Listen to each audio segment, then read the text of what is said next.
Good morning and welcome to the Core Connection. I'm Mira Rubin here with you on Enlightened World Network. And today's topic is destiny.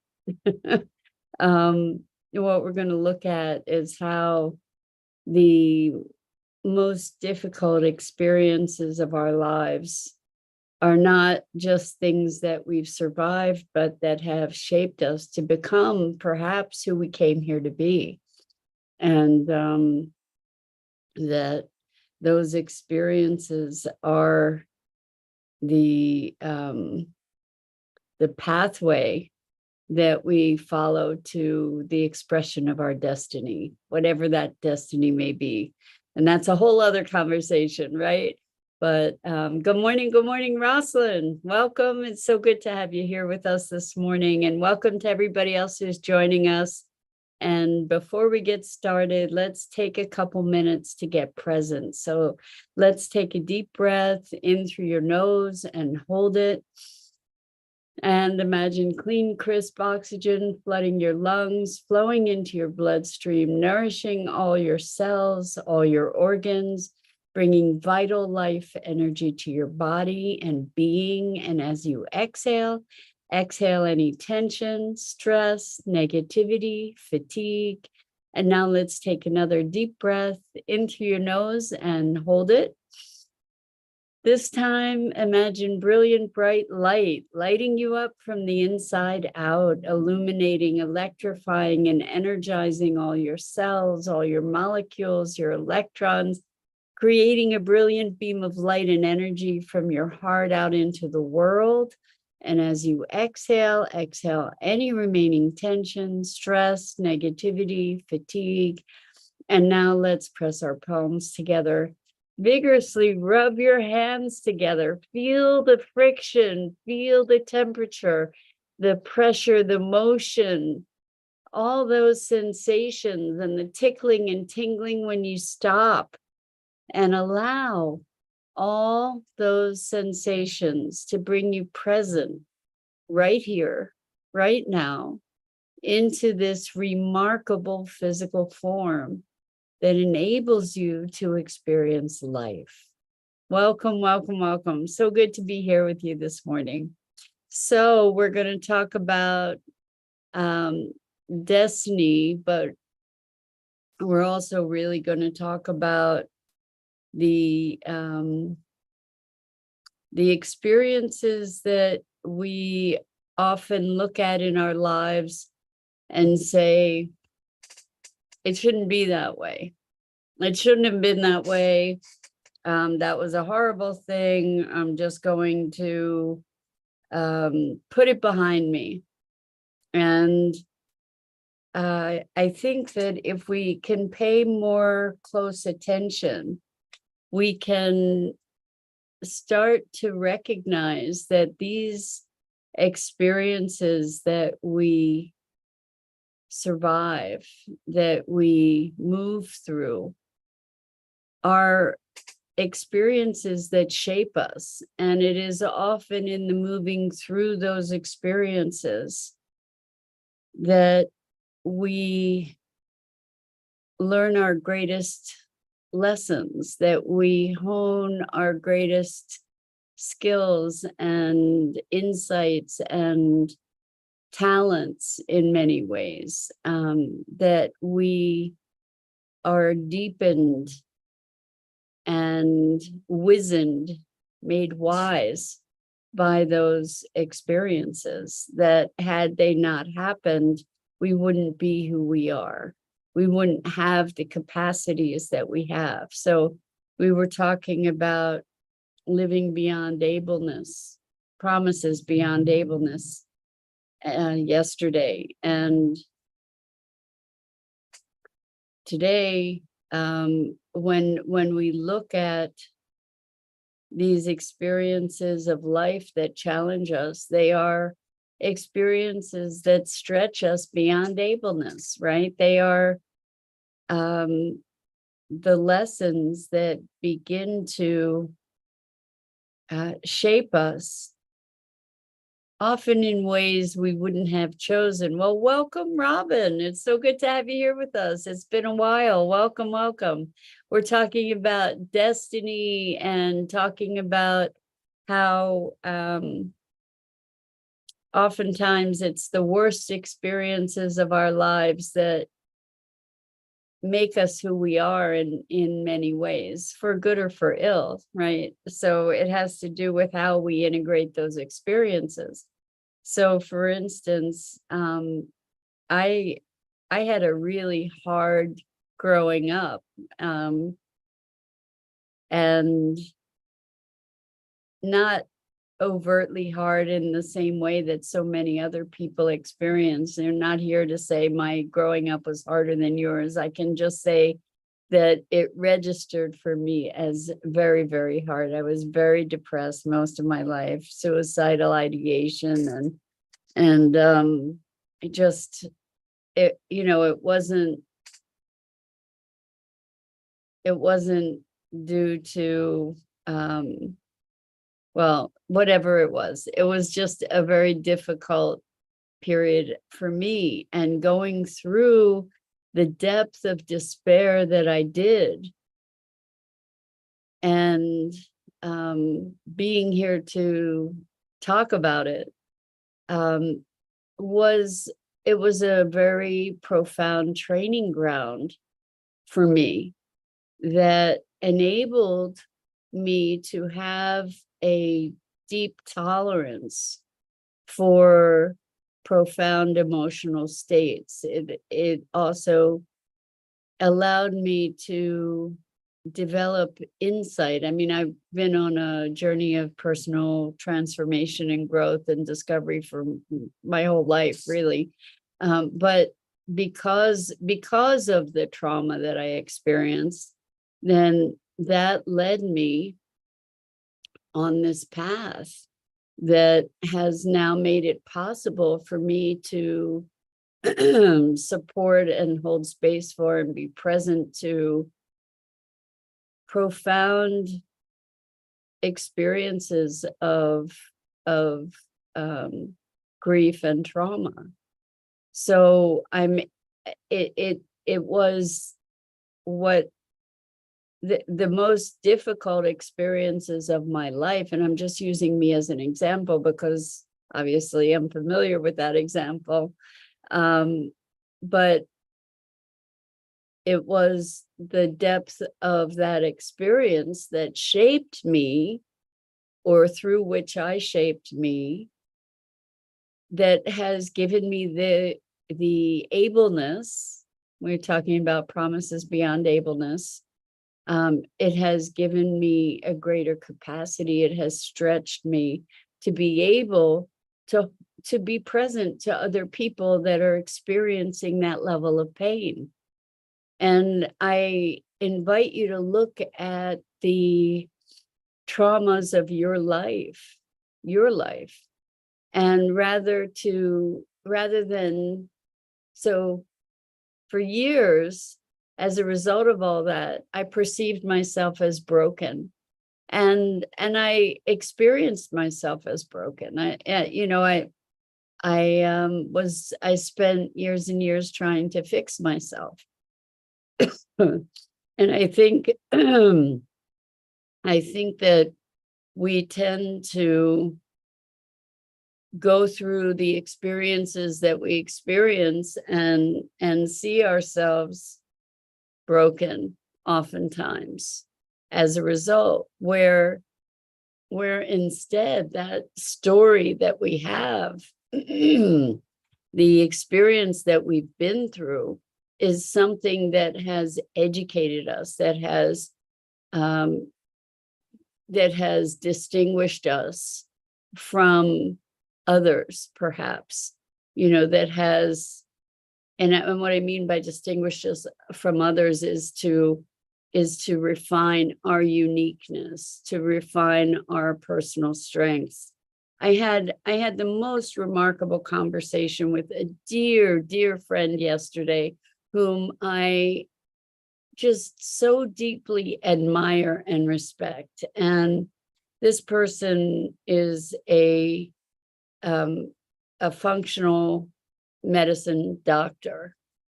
And that means that they have traditional medical credentials, but they also have expanded into the broader reaches of medicine and a holistic view of being. And this person, I just learned, I didn't even know that they had had some kind of brain injury, and they have been working with an organization on how, before this ever happened to them, on how to heal the brain.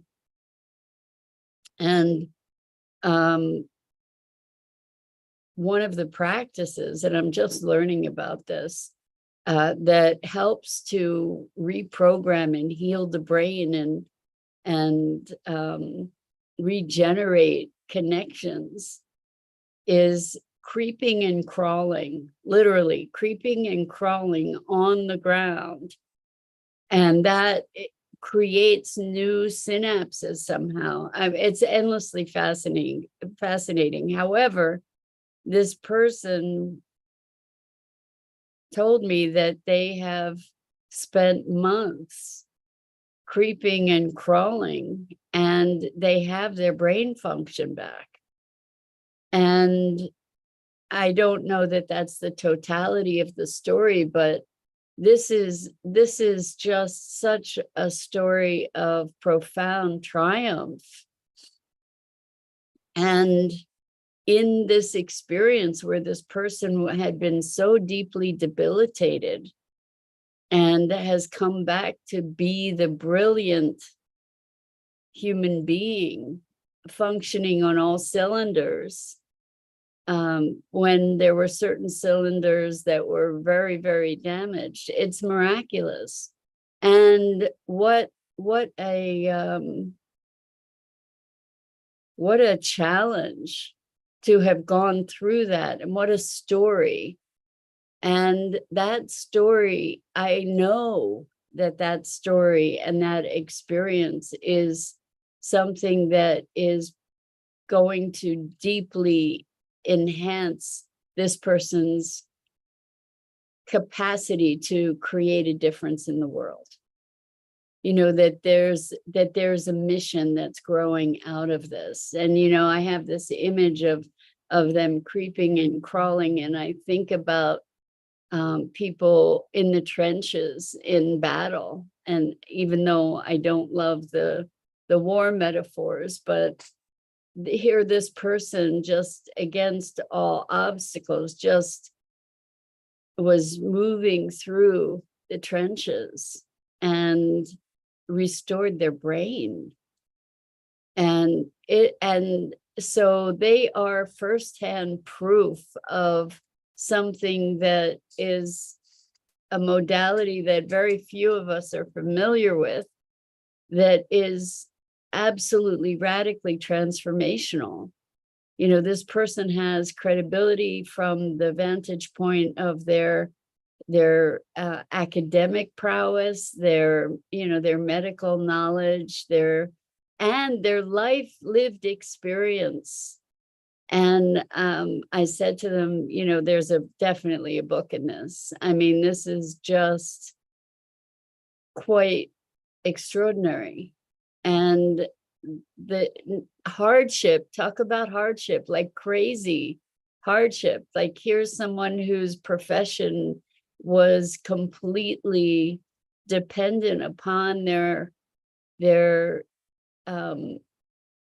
mental, emotional, spiritual, physical capabilities, as a medical doctor, taking other people's wellness in their hands. And here they have had this just incredibly challenging journey. And that's just the most recent chapter of it. I mean, there were things that occurred previous to that were just so deeply traumatic. And it's quite extraordinary. I know that this person is going to turn what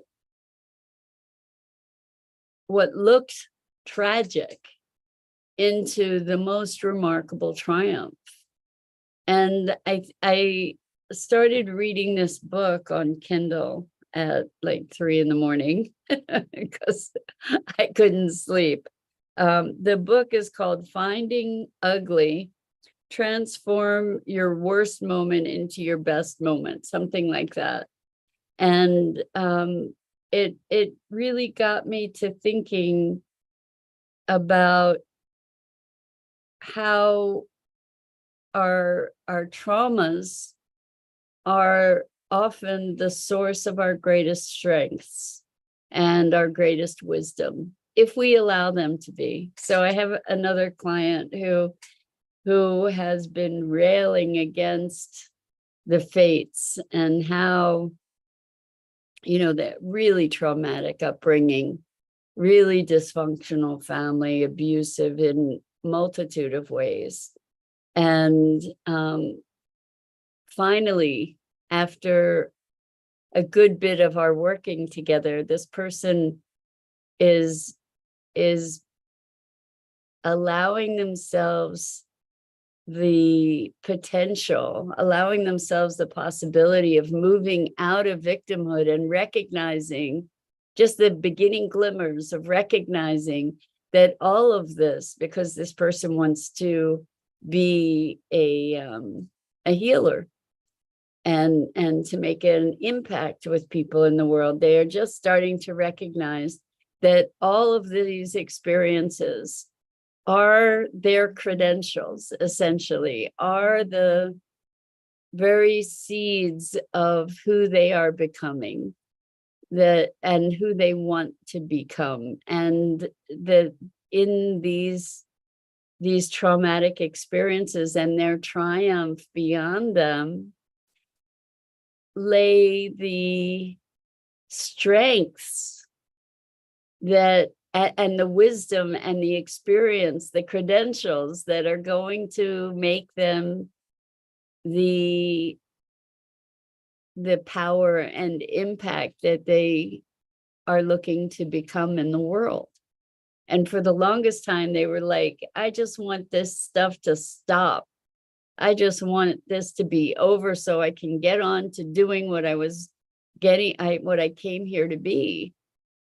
And I said, this is what you get through. This is what is teaching you how to be who you want to be, that this is not incidental. So much of us want to bypass life.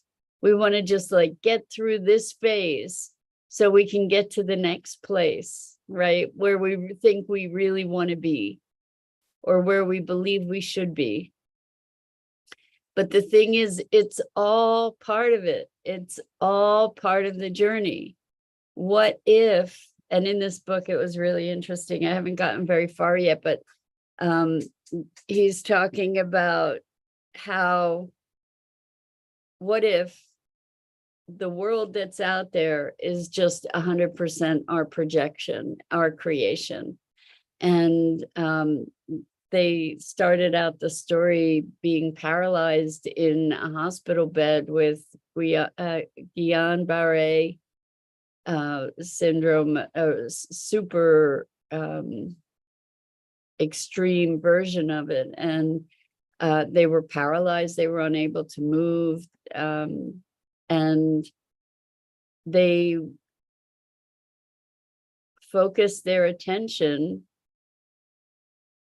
Like they had this revelation that this world was completely their projection. And what they did was they spent a lot of time just creating this new reality for themselves, where they could see themselves on the top of this mountain. They could smell the air, they could feel the breeze, they could feel the muscles in their body. And through this visualization, this experience that they were conjuring, they were creating a new reality. And the idea is that this tragedy of their incapacitation was the gift that gave them the capacity to have these other recognitions. Now, like I said, I haven't gotten very far yet in the book, but interesting to recognize that, like, what if really truly life is happening for me and through me? I remember when I was going through really difficult times, I would say that over and over and over and over and over again to myself. And I don't know that I knew how to understand that. I don't know that I knew at the time to be able to recognize that the challenges that I was facing were the challenges that were refining me and shaping me and teaching me. And I often say to people, it's so important to be conscious about how we curate our story. And what I mean by that is choosing the lessons that we learn from our experience, because we could learn to be angry and bitter and resentful. We could learn to be victims. We could learn to any number of other things, right? And what if we learn to be curious? What if we learn to be compassionate to ourselves as well as others? What if, there's all kinds of lessons that we really get to choose. And this is an empowering lesson to begin with, is that we actually get to choose. We get to choose how we integrate the experiences of our lives. And we have different capabilities about that integration at different times, for sure.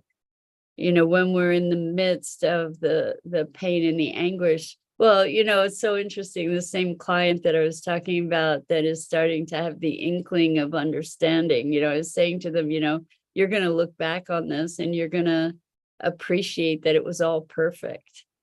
As horrible as it was and as painful as it was, you're going to look back and you're going to say, oh my gosh, had it not been for that, I wouldn't be able to blah, blah, blah, whatever that might be, right? So this same person was just so eager to get on with it. I want to be over there, but we don't know what over there is.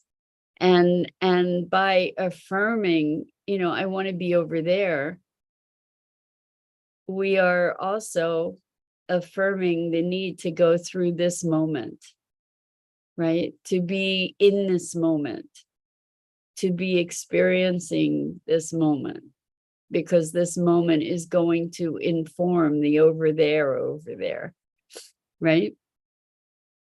So what I invite you to do is to look at one of the most tragic experiences of your life and to look at it with compassion and curiosity, and suspend the judgment about it. Because we sometimes tend to want to dismiss something, to put it out of our minds, out of our memory, out of our being. And so to take a look, I'm encouraging you to take a look at one of these moments and to look at, if there were a gift there, what might that gift be? What have you learned?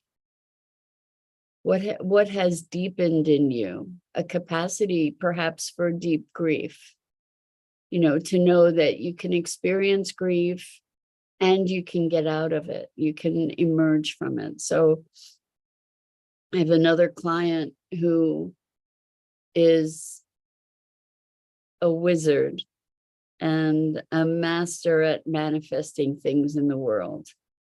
And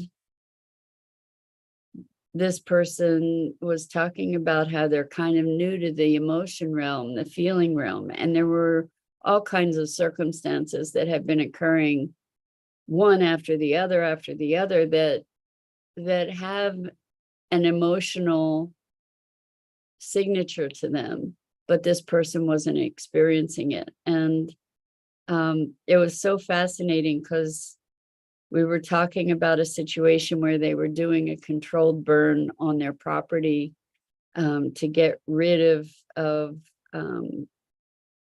fire stock before the fire season starts. And the controlled burn started getting out of control and just started running up this mountain. And they had to take extraordinary efforts to get it under control.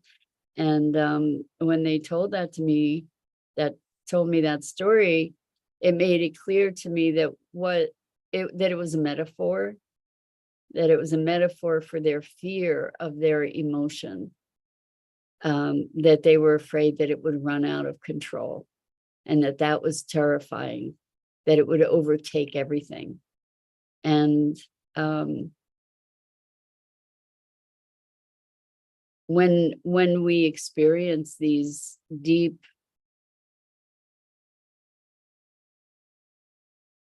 passages through darkness, it sometimes feels like we'll get swallowed up by them. And to have gone through it and to know that there's an end, that there's light at the end of the tunnel, that this isn't going to persist forever, that's a profound knowing. That's a profound knowing, and it's a profound thing to be able to share with others that might not know it yet. And I just was talking about that other client that was just like, I just want to be over there. That this person was struggling and fighting against the way things are. It shouldn't be this way. It shouldn't be this way. It shouldn't be this way. And I said, well, what if you stopped fighting? And it was inconceivable. It was inconceivable. So to be able to get to the other side of the fighting, to recognize that you can stop fighting. It doesn't mean being complacent. It doesn't mean allowing injustice. It's just like, what if you stop fighting? Like, what if you just deal with things as they are without fighting? And that in itself is a transformation, right? But we don't see it till we see it. Rosalind says, if we're choosing our lessons, what about wanting to take it easy, perceived as lazy? The good thing and definite is that things are not permanent and are always changing. I agree 100%. And you know what?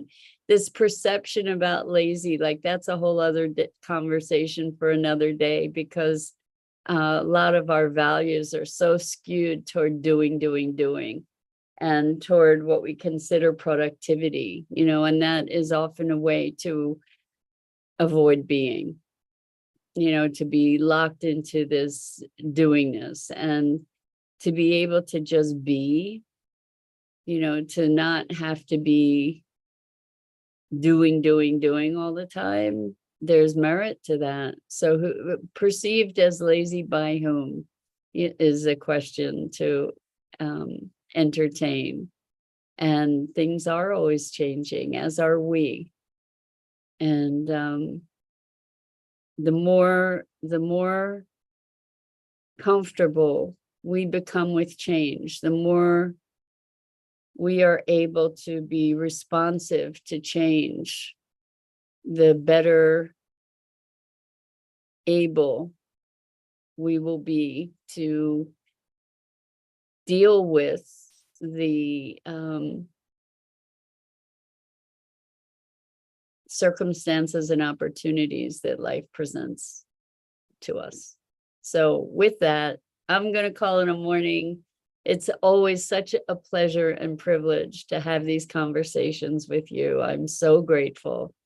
And I'm Mira Rubin. This is the Core Connection. I go live here each weekday morning on the Enlightened World Network Facebook page and YouTube channel. And I invite you to check out the other awesome opportunities, programming on Enlightened World Network and Enlightened World Living YouTube pages. And until next time,